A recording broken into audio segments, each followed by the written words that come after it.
This Brian Flores lawsuit, I believe, removes him as a candidate for the Houston Texans. Knowing how this Texans team operates, I can't see them hiring a guy that's suing the NFL, the Miami Dolphins, the New York Giants, the Denver Broncos. And the reason he's suing them is because he's alleging racist hiring policies.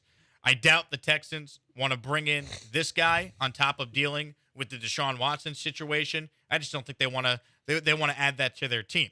But I actually think the Flores lawsuit might do some good for the Texans in that I think this prevents them from now hiring Josh McCown.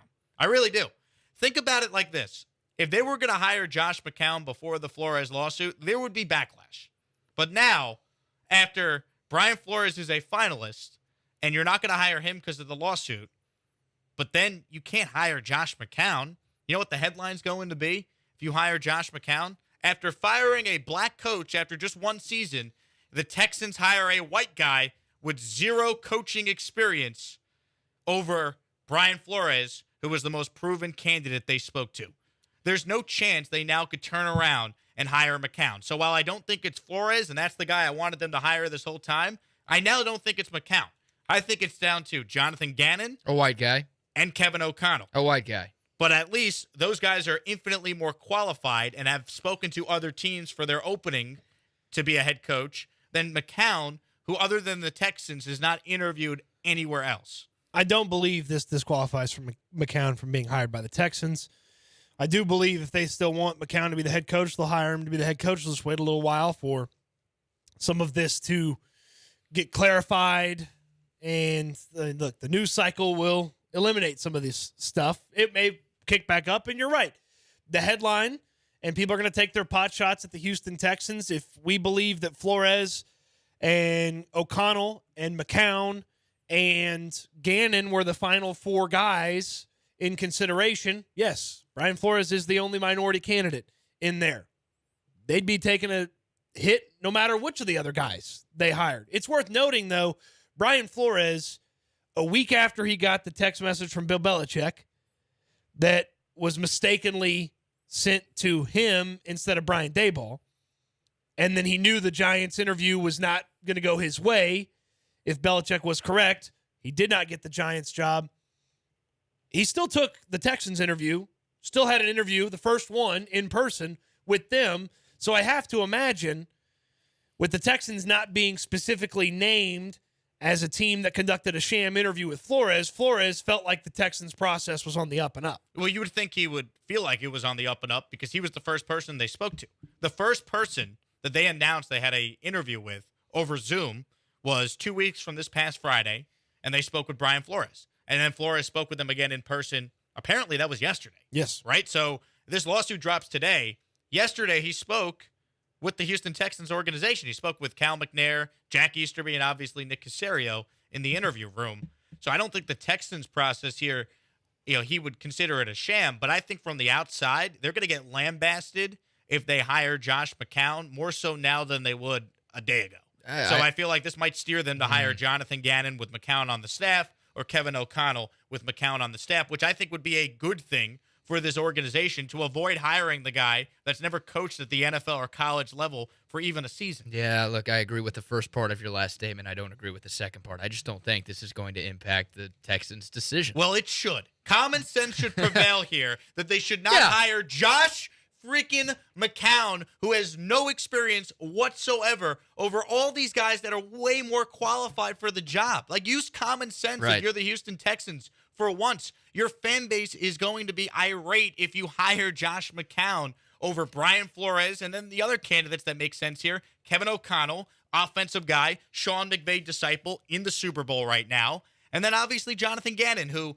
maybe Eagles fans don't love him, but he's highly regarded by a bunch of different people around the league, and he interviewed for other jobs besides just the Texans job. It's not going to happen.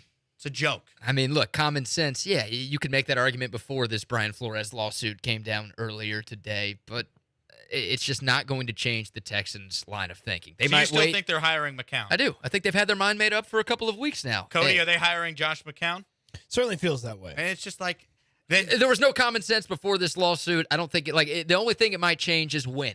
I don't think it's an if that's going to get changed. I think it's a when that's going to get changed. Like, I don't know if they're going to make this move this week. If you asked me earlier today, before this lawsuit came out, when the Houston Texans would announce their hiring, I would say sometime this week. Like by the end of Friday's show, the Texans would have an announcement that Josh McCown is their head coach. Now, because of this, Cody, they might wait for the smoke to blow over a little bit and let people move on to another story, because right now this is obviously the biggest story in sports. They might wait a little bit longer before actually making this announcement, but I don't think it should either.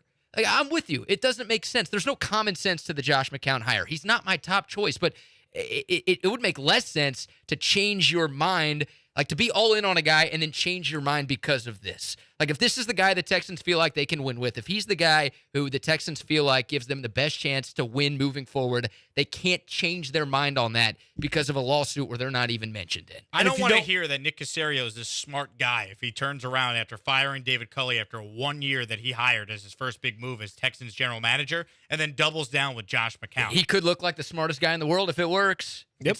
He won't in real time, obviously, but if this thing works, he's going to be known as the guy who tried something new, and he's a genius. So this has been something that I think I've been very clear about, and I want to just get you on record here, Jake.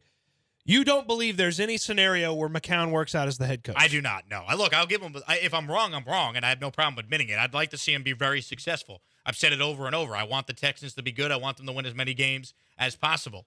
But I don't see any scenario where this works. So I think, honestly – The best case scenario, big picture, is they hire McCown, it blows up in their face, and everyone involved in that decision finally gets shown the door, and they get start fresh with a real GM and a real head coach. I mean, I would disagree with you. I'd say the best case scenario is they hire him and it works, and they turn out to be a dominant franchise in the National Football League.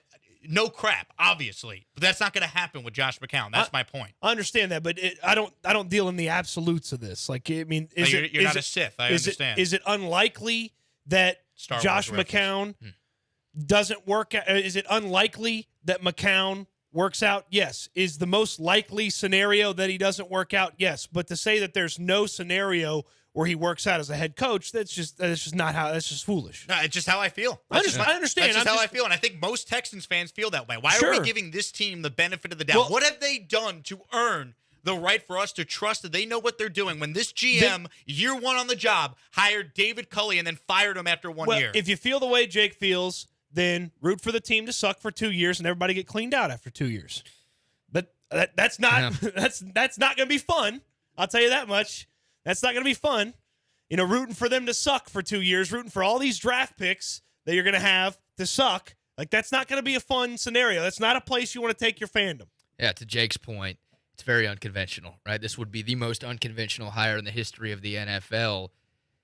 The Texans have tried unconventional before. Like, over the last couple of years, they've done a lot of things that can be deemed as unconventional, and they just haven't worked. So I don't think any Texans fan is, excited about being unconventional, because every unconventional thing this franchise has tried has completely backfired and failed miserably. So this would be fun. I know we got to go. We can get into this at some other time. This would be fun if Josh McCown was being hired by some other team. I'd love to watch this thing unfold.